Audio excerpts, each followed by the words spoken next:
హంగు స్థానాలను అత్యధిక సంఖ్యలో కైవసం చేసుకునే దిశగా కాంగ్రెస్ పార్టీ పావులు కదుపుతోంది. దీనికి సంబంధించి తాజా పరిస్థితిని మా ప్రతినిధి తిరుపాలరెడ్డి ప్రత్యక్ష ప్రసారం ద్వారా అందిస్తారు.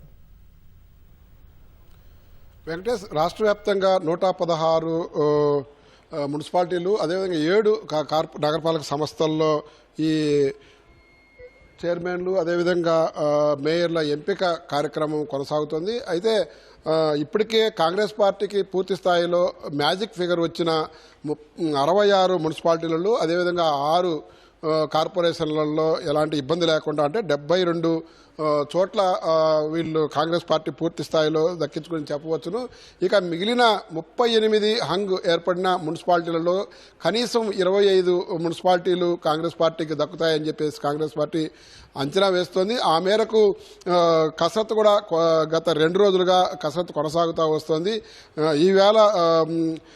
ఈవేళ చైర్మన్ల ఎంపిక ప్రక్రియ కొనసాగుతోంది. ఇప్పటికే మనకున్న సమాచారం మేరకు ముఖ్యమంత్రి రేవంత్ రెడ్డితో పాటు ముఖ్యమంత్రి సలహాదారు వేం నరేందర్ రెడ్డి, అదేవిధంగా పిసిసి అధ్యక్షుడు, ఉప ముఖ్యమంత్రి బట్టి విక్రమార్క, మరికొంతమంది సీనియర్ నాయకులు ఈ మొత్తం కూడా ఈ ప్రక్రియనంతా కూడా పర్యవేక్షిస్తుండగా తెలుస్తోంది. ఎక్కడికక్కడ పార్లమెంటు నియోజకవర్గ ఇన్ఛార్జీలైన మంత్రులు, ఆ పార్లమెంటు పరిధిలో ఉన్న కార్పొరేషన్లు, అదేవిధంగా మున్సిపాలిటీకి సంబంధించిన ఈ చైర్మన్లు, మేయర్ల ఎంపిక ప్రక్రియకు సంబంధించి పూర్తి స్థాయిలో పర్యవేక్షణ చేస్తున్నారు. ఎక్కడైనా ఇబ్బందులు వచ్చినప్పుడు దానికి సంబంధించి ఎలాంటి నిర్ణయాలు తీసుకోవాలని అనుకున్నప్పుడు సంబంధిత మంత్రులు కానీ లేకపోతే సీనియర్ నాయకులు కానీ రాష్ట్ర పార్టీ నాయకత్వాన్ని సంప్రదిస్తున్నారు. ముఖ్యమంత్రి రేవంత్ రెడ్డితో కానీ, ఇటు ముఖ్యమంత్రి సలహాదారు వేం నరేందర్ రెడ్డితో కానీ చర్చిస్తున్నారు. అదేవిధంగా పిసిసి అధ్యక్షుడు మహేష్ కుమార్ గౌడ్తో కూడా చర్చిస్తున్నారు. చర్చించి వాళ్ళు ఇచ్చిన సూచనలు, సలహాలు, వాళ్ళు చేస్తున్న దిశానిర్దేశాన్ని దృష్టిలో పెట్టుకొని ముందుకెళ్తున్నట్టుగా సమాచారం ఉన్నది. బట్టి విక్రమార్క మదిరలో మకాం వేసి అక్కడ ఉన్న పరిస్థితులను కూడా మొత్తం కూడా పర్యవేక్షిస్తున్నారు. అదేవిధంగా ఆ ఉమ్మడి ఖమ్మం జిల్లాలో ఉన్న ఈ రాజకీయ పరిణామాలను, అక్కడ ఈ ప్రక్రియ అంతా కూడా ఎలా కొనసాగుతుందో కూడా చూస్తున్నారు. ఆయన దృష్టికి వచ్చిన వాటిని అన్నిటి కూడా ఆయన కూడా తగిన విధంగా పార్టీ నియమ నిబంధనలకు లోబడి సలహాలు సూచనలు ఇస్తూ ముందుకు పోతున్నట్టుగా తెలుస్తుంది. అదేవిధంగా పిసిసి అధ్యక్షుడు మహేష్ కుమార్ గౌడ్ నిజామాబాద్లో మకాం వేసి అక్కడ నిజామాబాద్ కార్పొరేషన్కు సంబంధించిన దాంతోపాటు ఆ ఉమ్మడి నిజామాబాద్ జిల్లాలో ఉన్న తాజా రాజకీయ పరిణామాలను, అక్కడ జరుగుతున్న ఈ మేయరు చైర్మన్ల ఎంపికకి సంబంధించిన బోధన కానీ లేకపోతే భీమ్గల్ కానీ ఇవన్నీ కూడా ప్రాపర్ వేగా జరిగేటట్టుగా చూస్తున్నారు. అదేవిధంగా హైదరాబాద్ నుంచి ఇక్కడ సీనియర్ నాయకులు కావచ్చు, ముఖ్యమంత్రి కావచ్చు, ప్రధానంగా కరీంనగర్ కార్పొరేషన్కి సంబంధించి కొంత సందిగ్ధత నెలకొనింది. పార్టీ పరంగా అక్కడ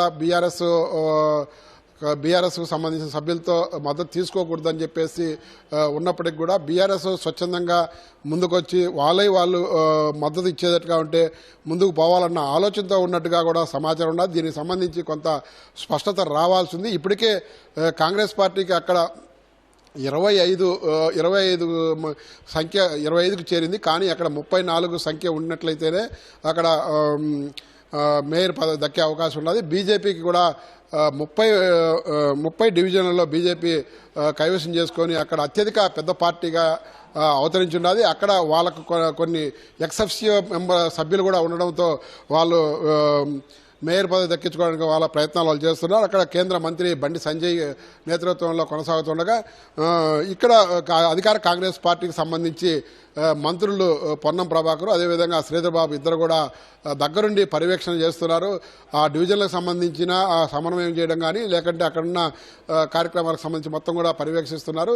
ఏదైనా అవసరమైనప్పుడు అటు ముఖ్యమంత్రితో కానీ లేకుంటే పిసిసి అధ్యక్షుడితో కానీ చర్చలు జరుపుతూ ముందుకెళ్తున్నట్టుగా సమాచారం ఉన్నది. దానికి సంబంధించి ఒక స్పష్టత రావాల్సింది. ఎవరు మేయర్ పదవిని దక్కించుకుంటారో కరీంనగర్ అన్నది కొంత గందరగోళంగా ఉండదని చెప్పవచ్చు. అది కాసేపట్లో స్పష్టత వచ్చే అవకాశం ఉన్నది. ఇంకా మిగిలిన మొత్తంగా రాష్ట్ర వ్యాప్తంగా చూసుకుంటే చెదురుముదురు చిన్న ఘటనలు తప్పక అంతా కూడా ప్రశాంతంగా కొనసాగుతున్నట్టుగా సమాచారం ఉన్నది. కొన్ని చోట్ల బీఆర్ఎస్ కాంగ్రెస్ మధ్య గొడవలు చెలరేగుతుండగా, కొన్ని చోట్ల బీజేపీ కాంగ్రెస్ మధ్య కూడా అక్కడక్కడ చిన్న వివాదాలు తలెత్తున్నట్టుగా మొత్తం మీద పోలీస్ యంత్రాంగం పటిష్టమైన భద్రత ఏర్పాటు చేసి ఎక్కడా కూడా ఎన్నికల నియమావళి ఉల్లంఘన జరగకుండా ప్రశాంతంగా ఈ ప్రక్రియ కొనసాగేటట్టుగా చూస్తున్నట్టుగా సమాచారం ఉన్నది. కాంగ్రెస్ పార్టీ రాష్ట్ర నాయకత్వం కానీ ముఖ్యమంత్రి కానీ వాళ్ళ అభిప్రాయం ప్రకారము 95 నుంచి 100 వరకు మున్సిపాలిటీలు కార్పొరేషన్లు తమ ఖాతాలో పడతాయని చెప్పేసి ధీమా వ్యక్తం చేస్తున్నారు. ఇప్పటికే 95 దాకా సంఖ్య వచ్చినట్టుగా చెప్తున్నారు.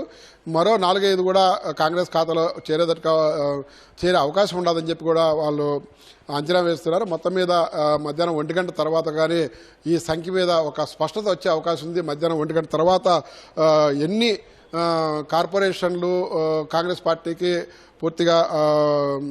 పూర్తిగా వశమైనాయి, ఎన్ని మున్సిపాలిటీలు కాంగ్రెస్ పార్టీ కైవసం చేసుకుందని కాంగ్రెస్ పార్టీ పీఠాలను కైవసం చేసుకునే స్పష్టత వస్తుంది.